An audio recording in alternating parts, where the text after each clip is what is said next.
হ্যাঁ রিকশাওয়ালি দেখছস মাইয়া মানুষ রিকশা চালায় তো কি হইছে মাইয়া মানুষ হইছে দেখে রিকশা চালাতে পারবো না? পাশের ছেলেটি ঝাড়ি দিয়ে বলে, এই মুখে মুখে কথা বলো কেন? হ্যাঁ, তুমি রিকশাওয়ালি, আমরা প্যাসেঞ্জার, আমাদের সাথে ভালো ব্যবহার করবে, চলো। মেয়েটি বলে, 1 মিনিট। আর তোমরা বিয়েঘর মারুফ না? স্কুলে একসাথে পড়তাম, মনে আছে? ছেলেটি বলে, আচ্ছা, এই কবে তোর সাথে পড়তাম? দেখছস রিকশাওয়ালি আবার আমাদের সাথে বন্ধুত্ব করতে চায়। এই তুই একটা রিকশাওয়ালি, তুই রিকশাওয়ালি কিভাবে আমাদের ফ্রেন্ড হবি? হ্যাঁ, আমরা এত বড় একটা স্কুলে পড়তাম, এই স্কুলে কি তোর মতো ফ্রেন্ড ছিল আমাদের? শোন, তুই না আমাদের সাথে তোর পরিচয় দিস না। তুই রিকশাওয়ালি থাকবি। তোমরা এগুলো কি কইতেছো? আমার কথা কি ভুলে গেছে? আমি মুনা। একসাথে স্কুলে পড়তাম, আমরা কত দুষ্টামি করতাম, খেলাধুলা করতাম, ভুলে গেছো আমারে? ছেলেটি বলে, আচ্ছা আচ্ছা, এইবার বুঝতে পেরেছি। তুই আমাদের বন্ধুত্বর দোহাই দিয়ে মানুষরে বইলা বেড়াবি যে বড় বড় অফিসার আমার বন্ধু। এই তোর ধান্দা না? বুঝতে পারছি। পাশের ছেলেটি বলে, তুই ঠিকই বলছিস, ও একটা রিকশাওয়ালি, মানুষের কাছে বলবে আমাদের বড় বড় ফ্রেন্ড আছে। মেয়েটি বলে, তোমরা আমার বন্ধু। তোমরা আমার লগে এরকম কথা কইতেছো? একসাথে স্কুলে পড়তাম। ইন্টারে যখন উঠছি, পরে আব্বা মারা গেছে। আব্বা মারা যাওয়ার পরে সংসারে আয় করার মতো কেউ ছিল না। অনেক চেষ্টা করছি একটা চাকরি জোগাড় করার লাইগা, কোথাও থেকে না একটা চাকরি ম্যানেজ করতে পারি নাই। সংসার তো চালাইতে হইব, বাধ্য হয়ে রিকশা চালাইতেছি।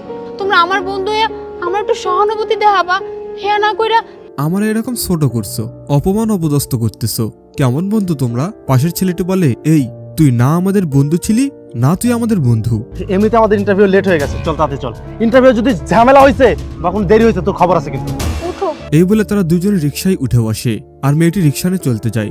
কিছুক্ষণ পর বলে, এই বামে সাইড কর। রিকশা থেকে নেমে বলে, এই কত হয়েছে? মেয়েটি বলে, 20 টাকা। ছেলেটি বলে, এই যেখানে 50 টাকা। মেয়েটি বলে, আমার কাছে তো ভাঙতি নাই। ছেলেটি বলে, এই ভাঙতি নাই? এই তোদের মতো ছোট লোক রিকশাওয়ালা না এইরকমই, মানে লোড টাকা দেখলেই আমাদের কাছে ভাঙতি নাই, এ নাই তা নাই। টিপসের জন্য তাই না? আচ্ছা ঠিক আছে, তুই আমার ফ্রেন্ড বলিস নাই, ফ্রেন্ড হিসেবে আমি 30 টাকা তোর টিপস দিয়ে দিলাম।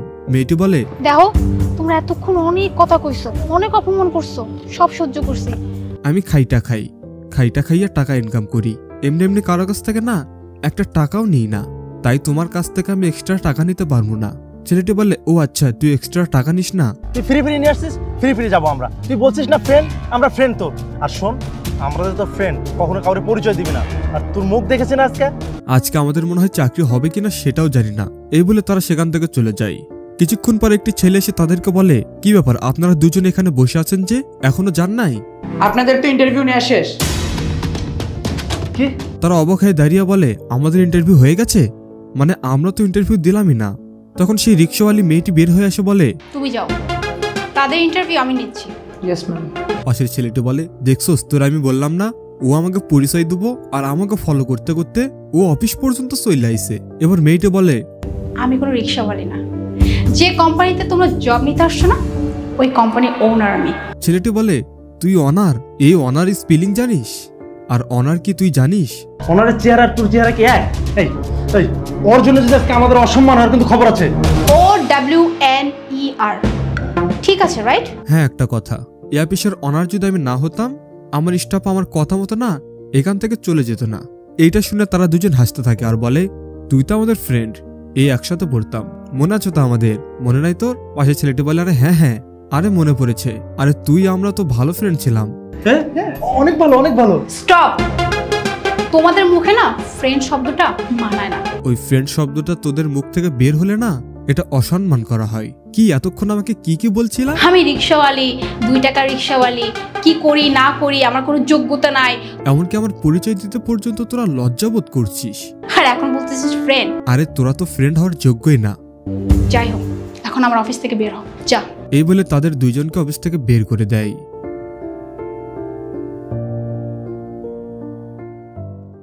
এই মেয়েটির হাজবেন্ড বাইকটি জোরে ব্রেক ধরলে মেয়েটি বাইক থেকে পড়ে যায়। মেয়েটি উঠে বলে, কি হচ্ছে, কোনো সমস্যা? ঠিক তখনই ছেলেটি তাকে একটু চড় মারে। মেয়েটি তাকে বলে, তুমি রাস্তার মাঝখানে সবার সামনে আমাকে থাপ্পড় কেন মারলা? ছেলেটি বলে, তোরা থাপড়াবো না কি করবো, তোর বাপে যে আমার একটা বটবটি দিছে। 2 মিনিট চালাইতে না চালাইতে ঠাস করে থাইমা যায়। তুমি তো জানো বাবার অবস্থা, বাবার কাছে তো আমার টাকা পয়সা নাই। তবু তো বাবা তোমারে কিছু ম্যানেজ করে দিছে, ছেলেটি বলে তোর বাপে যে এই ভটভটি দিছে এই ভটভটি আমি চালাইতে পারুম না। তোর বাপের যায় কবি আমার একটা গাড়ি কিনে দে। কি বলতেছো তুমি এসব?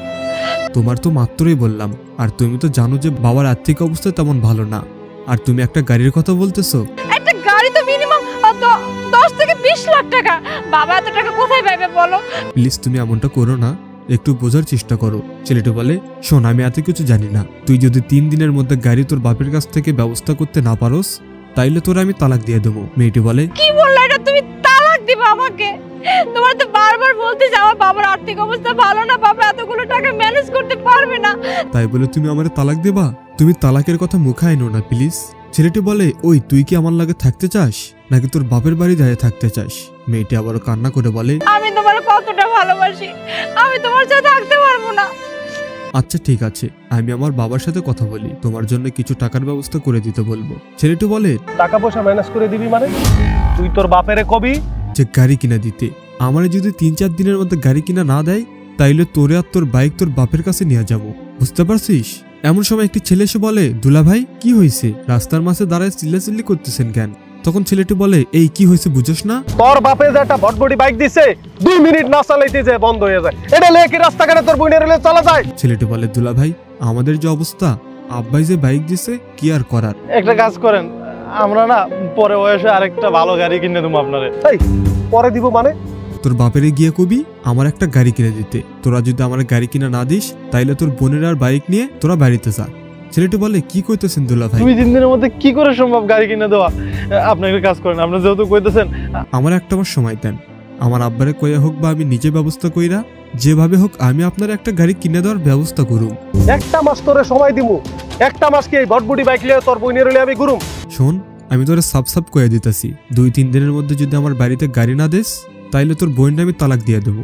এবার ছেলেটি তার পা ধরে বলে দুলা ভাই এরকম কথা কইয়েন না। আমার বোনে তালাক দিলে পারে মানুষের মতো মুখ দেখাতে পারবো না, সমাজের মানুষ আমাদেরকে তুলতে দেবে দিলাম ভাই। ছেলেটি বলে এই উঠ, এখন লাগছে, খুব লাগছে তাই না? তোর বোনের যখন তালাক দেওয়ার কথা কইছি না, তোর খুব খারাপ লাগছে তাই না? আর তুই কি করস? তোর বউরে সারাদিন টর্চার করো, সারাদিন নির্যাতন করো। তার কি খারাপ লাগে না? তার কথা একবার ভাবছস? ছেলেটি বলে দুলা ভাই আপনি আমারে মাফ করে দেন দুলা ভাই, আমি সত্যি আমার বউয়ের সাথে খারাপ ব্যবহার করি। বউরে নির্যাতন করি, যৌতুকের টাকা আনতে কই বাবার বাড়ি থেকে, আমারে মাফ করে দেন দুলা ভাই। আমি আর কখনো করবো না। ছেলেটি আবার মেয়েটিকে বলে দেখছো তোমার ভাই কি সব করে? মেয়েটি বলে কি শুনতেছি মারুফ? তুই তোর বউর গায়ে হাত তুলিস, মানে তোর বউকে মারিস, তাও কি যৌতুকের জন্য? আমাদের বাবাকে এই শিক্ষা দিছে তোরে? মেয়েদের গায়ে হাত তোলার? মেঘ, ও যা বলতে সব সত্যি? ওর নির্যাতন করে দেখেই তো আমি এই কাহিনী করছি। মেয়েটি বলে তোরে তো আমার ভাই বলতে লজ্জা করতেছে, তুই কেমনে পারলি এরকম একটা জঘন্য কাজ করতে? আমাদের বাবাকে এই শিক্ষা দিচ্ছে যে একটা মেয়ের গায়ে হাত তুলবি, তাও কিনা যৌতুকের টাকার জন্য। ছেলেটি কান্না করে বলে আমারে মাফ করে দে বোন, আমি আর কখনো এমন কিছু করবো না। মেয়েটি বলে শোন, আজকের পর থেকে যদি আমি কোনোদিন শুনছি যে তোর বউয়ের সাথে তুই উচ্চস্বরে কথা পর্যন্ত বলছিস, আমার থেকে খারাপ না কেউ হবে না। শোনো, আমি তো কোনোদিন তোমাকে টর্চার করিনি, আমি তো তোমার কাছে কোনোদিন কিচ্ছু চাইনি, আজকে এই কাহিনীটা করেছি শুধু ওকে বোঝানোর জন্য। তুমি যা করছো ঠিকই করছো, তুমি এই কাজটা না করলে ওরে যখন তোমার রূপটা তো দেখতে পারতাম না। এক কাজ কর, এখন সোজা বাসায় যা, আর সন্ধ্যাবেলায় তোর বউকে নিয়ে আমাদের বাসায় আসবি যা। ছেলেটি আবার খুশি হয়ে বলে আচ্ছা লন আসি দুলা ভাই, আসি। এ বলে সেখান থেকে সে চলে যায়, আর তারা দুজনেও বাইক নিয়ে সেখান থেকে চলে যায়।